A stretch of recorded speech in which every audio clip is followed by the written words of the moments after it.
I think Germany is complicit in the genocide and the militarization. I think Germany has been complicit in the crimes of the colonization of Palestine for over 70 years, and since the start of the genocide it's continued to be complicit now in the crime, in the international crime of genocide, and both under international law and just under our duty as people.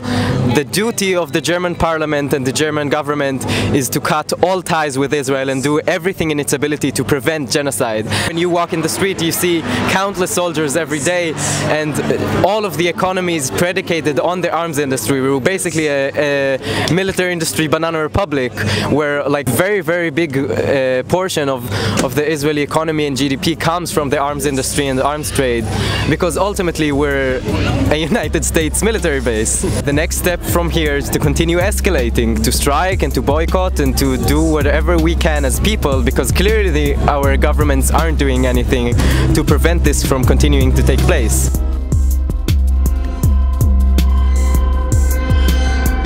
Today we are joined here by Ella Keidar Greenberg. Hello, Ella. Hello.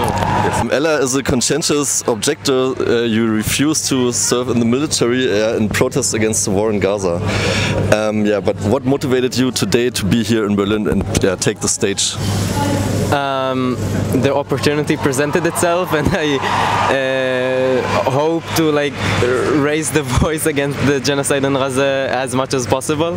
Yeah. And as we said, in Israel, we are called Refusenik, for refuse to go to the military. What motivated you to do that step? It's not pretty. It's dangerous actually. So what motivated you to do that step? The genocide mostly. I don't think there are many other choices to be had when a genocide is taking place by the military you're due to enlist to. Yeah. And how did your family and friends react to that decision of yours? My family had mixed reactions. Most of them were worried, but also my close family was politically at least quite supportive. And basically all my friends are friends I met through anti-Zionist activism and the refusal movement and the communist youth. So many of them are refuseniks themselves, and all of them were supportive. Okay, so you can consider it an actual movement. So how big is it? What are the numbers roughly, or is it hard to say? Public political refuseniks that went to jail since the start of the genocide, I think around 12 or 14. Many more refuseniks that refused what's called through grey refusal, or getting out of jail through other means that don't put you in jail. And that number has gone massively up since the start of the genocide, though not all of it is of course politically motivated. And movement-wise, generally the Jewish anti-Zionist left, I think a few thousand, not a lot of thousands, but I would give us 3,000 maybe. Okay. But then with the Palestinians we're millions, so sure. Okay, and how's the reaction of the society at large? Are you considered as traitors, or you get support, or how's the reaction of the general population? Mostly treated as traitors. Some liberal Zionists treat us as some special people that are able to do what others cannot, that we are the sacramental hero of you get to do the correct thing while others don't have whatever. But I don't view it that way. I think what I did is what everyone should do. Yeah. Okay, and when I get it right, you were also in jail for your activism, for your refusal. Can you talk about that a bit? What were the personal consequences you actually faced? So, due to my refusal, I was sentenced for a month in jail, and due to me being a trans woman and the IDF having some weird transphobic policy dictating that trans inmates in military prison need to be kept separate from all the other inmates, so I was in solitary confinement for most of that month. Okay. Of course, you're a trans woman, you're also a trans activist, if you can say it like this. Then I'm wondering, because the Israeli military always prides itself as being the most queer-friendly, the most trans-inclusive, the most diverse, or even the most vegan-friendly military. Is that all true, or what do you say about that? I think first of all, of course, it's not all true. Much of it is lies and rhetoric and propaganda. propaganda. But I think also many parts of it are true to an extent, where the Israeli military, compared to other parts of Israeli civil society, does situate itself intentionally as an easier path for queer people to take sometimes, and I think this is on purpose to capitulate the queer movement into the army, the same way that it does to attempt to do to all social movements. Because Israeli society is so militarized, everything is through the nexus of the military. Yes.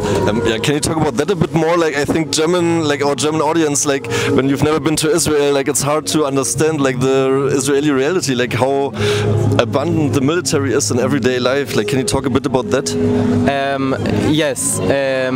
So again, every Jewish Israeli, when they reach the age of 18, need to enlist, are mandated to enlist. Also some other groups like the Druze from the north, and certain Bedouins can choose to enlist,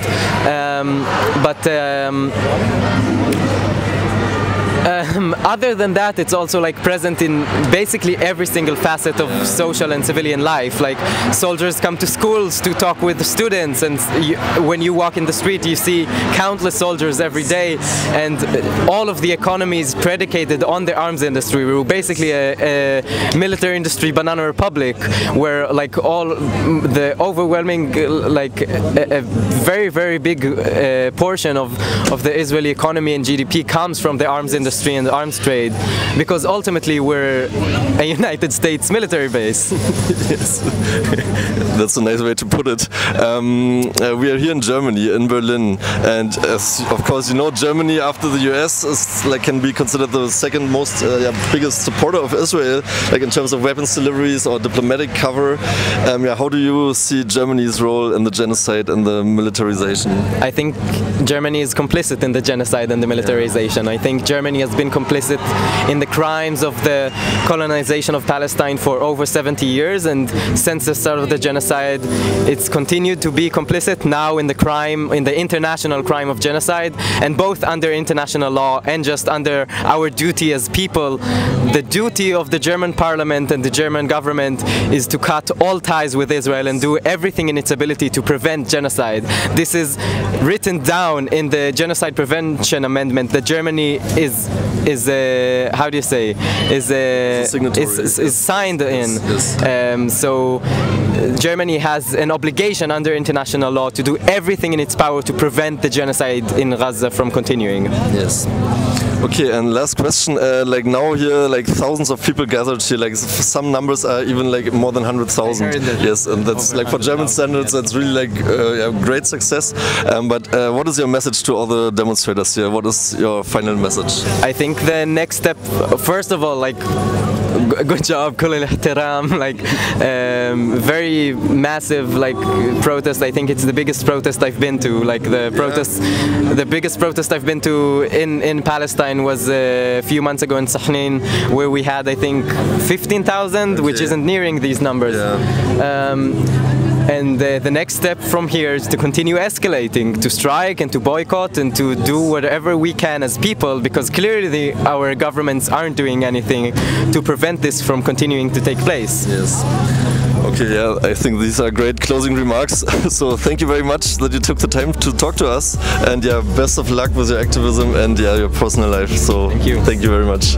Okay, bye bye.